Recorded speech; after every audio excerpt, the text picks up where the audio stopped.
I feel like a dumpledoof. Like, honestly, I feel like the dumpliest of the dumpledoofs as of right now. What's going on, you guys? It's your Huggable Hipster here. Welcome back to this week's Tea Talk, where we're celebrating over 100 episodes of Tea Talks. Yes, clapping, round of applause, press F in the chat for fire. This is straight fire. I am so freaking hyped. I looked at my playlist and I noticed that there were triple digits there. I'm like, we did over 100 episodes. I did over 100 episodes of the Tea Talk. It's so exciting. I mean, this series started when I started my channel, and ever since I had the idea, well, let's do a Tea Talk of spilling the tea on gaming and equipment, I'm like, what? This is just so cool. So thank you so much, you guys, first off, for liking the Tea Talks, and second of all, for giving me such good articles that I can, do a lot of these Tea Talks on, because the majority of my articles come from you guys, from sending them in, which, by the way, we have a tier on Patreon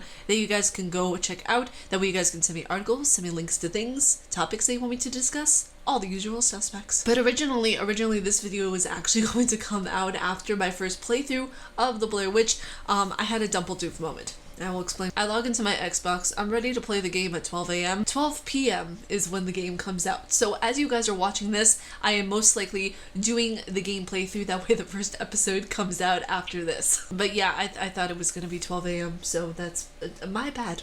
Let's get into some Tea Talk news. I'm really excited for the articles that we have for today. So this first article I'm very excited about. It is Project Resistance. It is a new Resident Evil 4-player co-op game that is being released. Now, per usual, all articles and links to information that I was doing in my research and that I find useful will be down in the description below for your viewing pleasure. It states here in the article that the first image of Project Resistance have leaked out, and as we suspected, it's a multiplayer game. In what's become an increasingly common tactic, it also works for NESF Heat. Recently, fans fed livestream URL into a YouTube thumbnail too, and got 4 very clear images out of it, which we then posted to Twitter. They show seemingly ordinary people armed with things like a baseball bat, a shotgun, and a plank with nails in it. It looked to be a 4-player co-op game, possibly set during the Raccoon City zombie infection, and likely to be influenced by the likes of Left 4 Dead, which I tried. I wasn't too crazy about Left 4 Dead, to be honest, but it was an interesting game. There's still no official news though, so beyond the screenshots that were shown in the article, and I don't want to show them for just copyright purposes, just keeping everything safe and sound over here. Besides all the screenshots that are shown in the article, we don't know anything else. I mean, for me personally, I'm really looking forward to seeing either Resident Evil 3 Nemesis remade or Resident Evil 8. I mean, either one honestly would be great. A multiplayer, we already have 2 of those. Or who knows, maybe they're working on multiple Resident Evil titles all at once, which is a daunting task. Developmental wise is a daunting task, but I mean, if anybody can do it, Capcom can. So this next article got sent to me on Twitter, and it is kind of shocking, but also not surprising. I mean, we know why. It's in the article. I'm just doing this for dramatic effect. Now, it states here in the article that Telltale Games was shut down last year and is being revived after its assets were purchased by a company called LCG Entertainment. The new company will sell some of Telltale's back catalog and will work on new games based on a few Telltale associate properties as well as new licenses. It continues to go on saying that the new Telltale is headed by Jamie Audley and Brian Waddle. If I'm pronouncing those names correctly, I'm so sorry if I'm not. Audley said that some of the workers from the original Telltale games will be offered freelance roles with full-time positions in the possible future. Okay. This is why this rubs me the wrong way. Whenever I first read this, I was like, okay, freelance with the possibility of full-time. After they've already worked there full-time.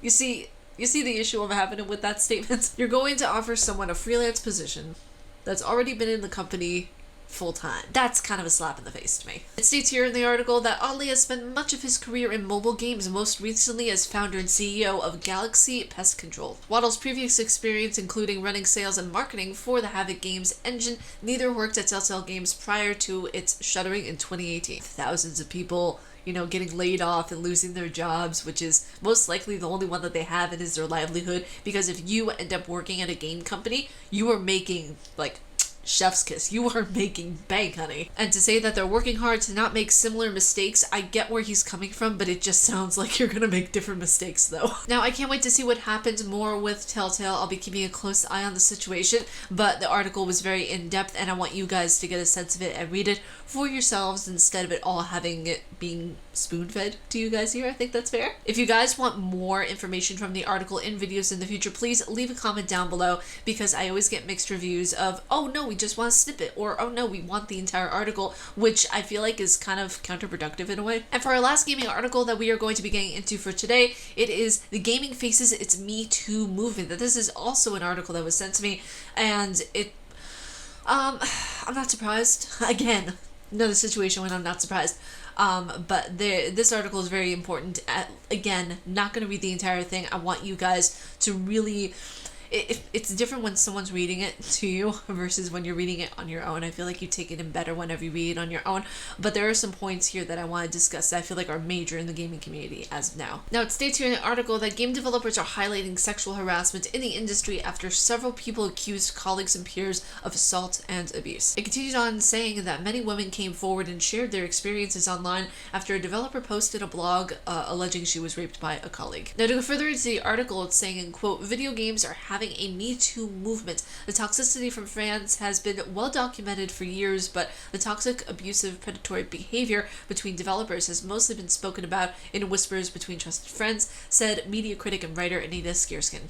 Now, we've all seen the Me Too movement. It's been in, Mr. Weinstein's case in Hollywood. That we've seen a lot of it. We've just seen so many people come out with their own stories, which is absolutely beautiful and breathtaking because it takes so much courage to do so. Now, this is another part of the article that I found interesting, where it states the Time's Up campaign, which fights sexual harassment, called the actions and described in the post as disturbing and unconscionable. In quote, this should be a moment of reckoning for the industry. The culture of sexual harassment, gaslighting, and retaliation cannot go on any longer, the group said. There's a lot that happens in the gaming community. Not a lot of people talk about it because it's it's not something that people really pay attention to unless it's pop culture. And it's something that I've noticed of where you see a lot of sexual harassment even go on in the Overwatch chat rooms. Like, I love Overwatch, don't get me wrong, but any female, someone else who's going in there, even if we don't show our face,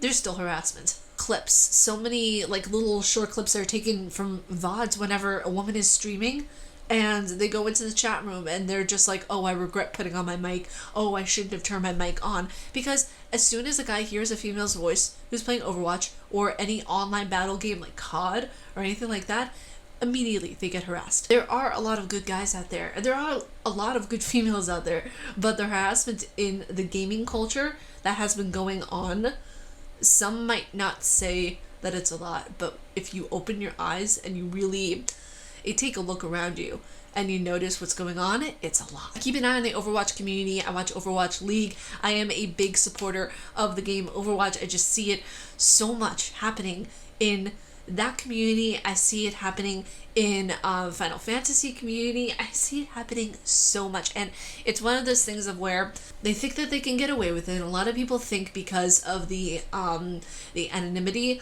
and just the fact that they don't show their face, they don't show their address, they don't show their telephone number. If people had to show all of their private information, they would not be saying the dumb stuff that they are. I mean, you know what? I give it to them. These people have a lot of keyboard courage. Like, there is a lot of keyboard courage going on in the gaming culture and in the gaming world. But you take it one day at a time, and it's battles like this where when this person came forward and she said something that I really respect. And last up, we have our cafe of the week. I'm so excited. This cafe speaks to my soul, and I need to go see it right away. It is a Harry Potter cafe in downtown Los Angeles.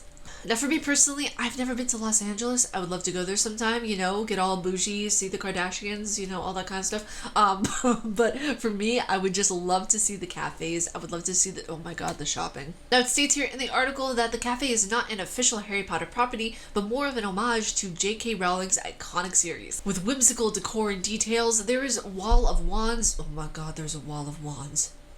Sorry, I didn't read this article before filming and I just got so happy. Here to be the Instagram backdrop of choice. yes, honey, and plenty of vintage books and trunks, along with some quirky portraits of real-life celebrities made over as wizards and witches, which is iconic. It also states here on the menu you can order a blueberry polyjuice or strawberry veritas. Oh my god, that's so great. I love it. Go for a non-wizardy latte made with beans of a local rooster.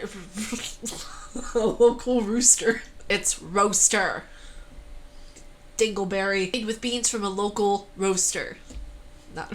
Not rooster. Food is currently limited to a pastry case, but additional house-made dishes may come online in the future. So it seems that they're very new. But yeah, that's Nimbus Coffee in downtown Los Angeles. I so want to go there. Like, for me, I feel like I would just want to go for a week. But that was today's tea talk. If y'all like my face and want to do, please be sure to subscribe and hit that bell down below, because I make videos every Monday, Wednesday, and Friday at 1 p.m. EST. But stay casual and nerdy, you guys, and I will talk to you all in the first episode of The Blair Witch later on today. Peace, you guys.